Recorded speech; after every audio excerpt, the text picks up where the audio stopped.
We're jumping straight into some ideas that really they didn't just shape the world, they split it in two for almost a century. For sure. And we're going to get right to the facts today about Karl Marx.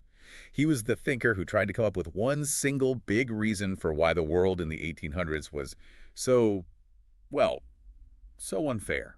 Right. So our mission here is to cover the man himself, his really important partner, the chaotic time he lived in, and the explosive ideas in his most famous work, the Communist Manifesto. But we want you to get the engine behind these ideas, the actual logic, which is often, misinterpreted. Okay, let's start with the man, Karl Marx. He was born in 1818 in a town called Trier in Germany. And his dad was a pretty successful lawyer, so Marx was kind of set up to follow him. He started studying law at university.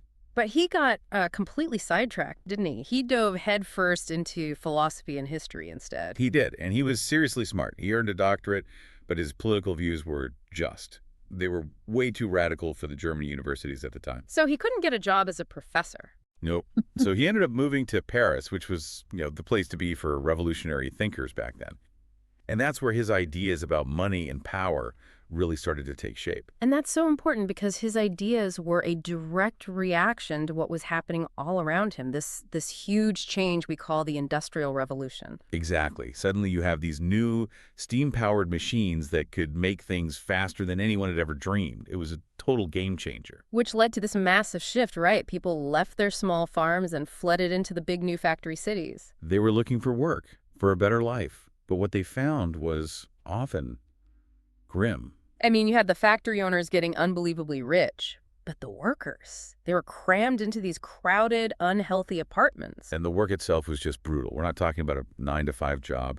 It was 12, sometimes 14 hours a day, every day. And that was just to make enough money to buy food. Just to survive. Yeah. And there were basically no laws to protect them. Not for safety, not for pay. Even small children were working down in coal mines next to massive, dangerous machinery. And this is what Marx saw. He didn't just see it as sad. He saw it as a built-in flaw in this new system. He saw it creating two groups of people, pitted against each other. And that idea really solidified when he met someone very important in Paris. Right, Friedrich Engels. He became his best friend, his collaborator, and maybe most importantly, his financial supporter for life. Engels is a fascinating character because his father was a rich factory owner. He was. He had seen the awful conditions in his own family's factories in England. He'd even written a whole book about it before he ever met Marx. So their ideas just clicked. And because Engels had money, he could support Marx, letting him focus entirely on his research and writing. Honestly, without Engels paying the bills, Marx's most famous books probably would have never been finished. Okay, so to understand Marx's big idea, we have to use his terms for the two groups he saw. First, you have the bourgeoisie. A bit of a fancy word, but it just means the owners. The wealthy business people, the factory owners, the bankers, the people who owned all the stuff that makes stuff. The means of production, as he called it. The factories, the land, the machines. Exactly. And because they owned all the tools, they had all the power. Their main goal, Marx said, was to make as much profit as possible. And the easiest way to do that was to keep wages for the workers as low as you could get away with. And Marx argued they used that economic power to control everything else. The government, the laws. The state was basically their tool to protect their wealth. Okay, so that's one side, the owners. The other side was the proletariat. Right. And that's just his word for the working class. These were the vast majority of people in the cities. They didn't own any factories or land. They had nothing to sell. Except their own labor, their ability to work. That was it. They traded their time and energy for a wage. And Marx saw them as basically becoming cogs in a machine. The work was repetitive, boring, and they had no control. Which brings us to a really key concept he developed. He called it alienation. He thought the factory system separated workers from their own humanity in 4 different ways. Okay, so what's the first one? First, you're alienated from the product you make. You might spend all day making, say, a chair, but you don't own the chair. You don't decide what happens to it. You just make it, and it's taken away. Right. You have no connection to the thing you spent your whole day creating. Exactly.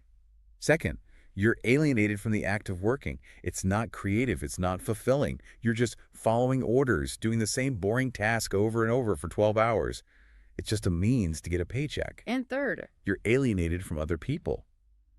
Instead of working together as a community, you're often competing against your fellow workers, competing for jobs, for the boss's favor. It breaks down social bonds. and the last one sounds like the most important. It is. He said workers are alienated from their own human nature. Marx believed people are naturally creative. We want to build things, solve problems. But when your work is just miserable repetition for survival, you're not really living, you're just existing. Wow. Okay, so all of these powerful ideas were packed into this short, explosive pamphlet he wrote with Engels. The Communist Manifesto, Hmm. published in 1848, it starts with that famous line, "A specter is haunting Europe." The specter of communism.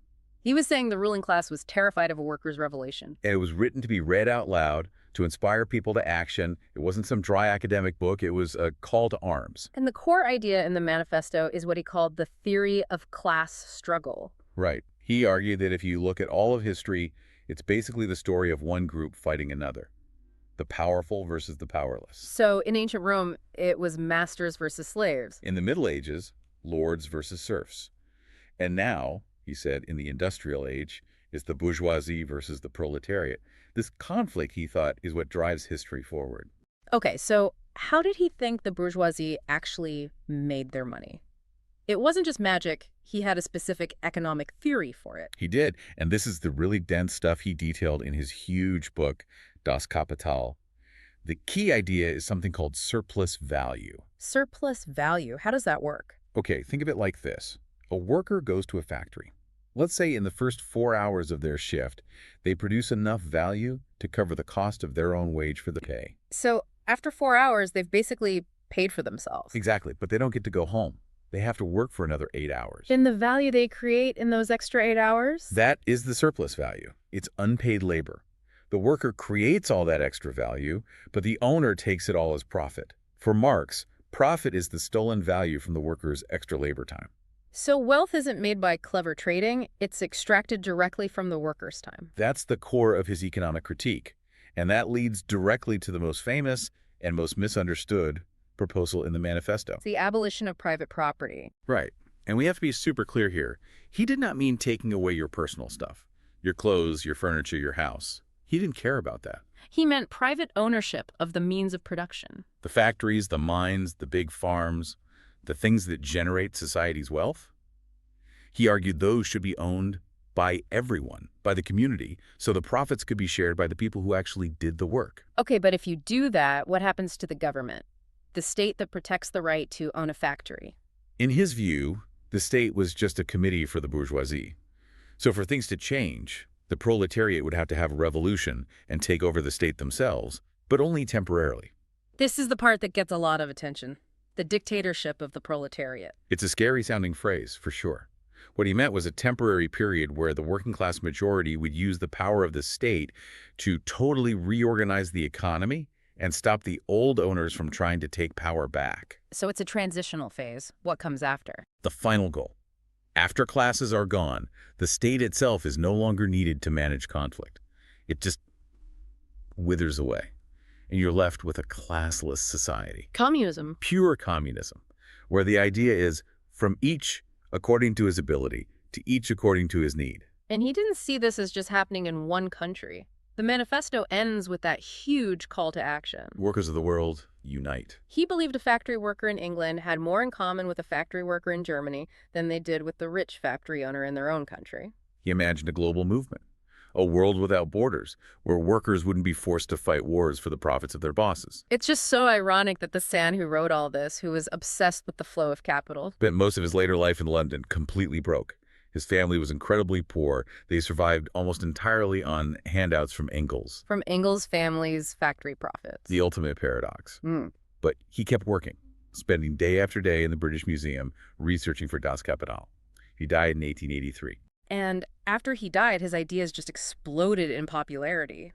In the 20th century, leaders in places like Russia and China used his writings as a blueprint for revolution. They did. But we have to be clear here. The governments they built often looked very, very different from what Marx had imagined. How so? While Marx's dictatorship of the proletariat was meant to be a temporary rule by the vast majority of people. But in practice, it often became a permanent dictatorship by a single political party, a small group of revolutionaries that held all the power. So these powerful centralized states didn't really lead to the equal, stateless society he talked about. Not at all, in most cases. And that's his complicated legacy. Many of those states collapsed, but his ideas are still incredibly influential. Because really, whether you agree with his solutions or not, he gave us a powerful way to analyze the relationship between money, power, and work. Absolutely. His questions about inequality and exploitation haven't gone away. He forces us to look at the system and ask who it's really working for. A question that's still being debated everywhere today. Good luck with your studies.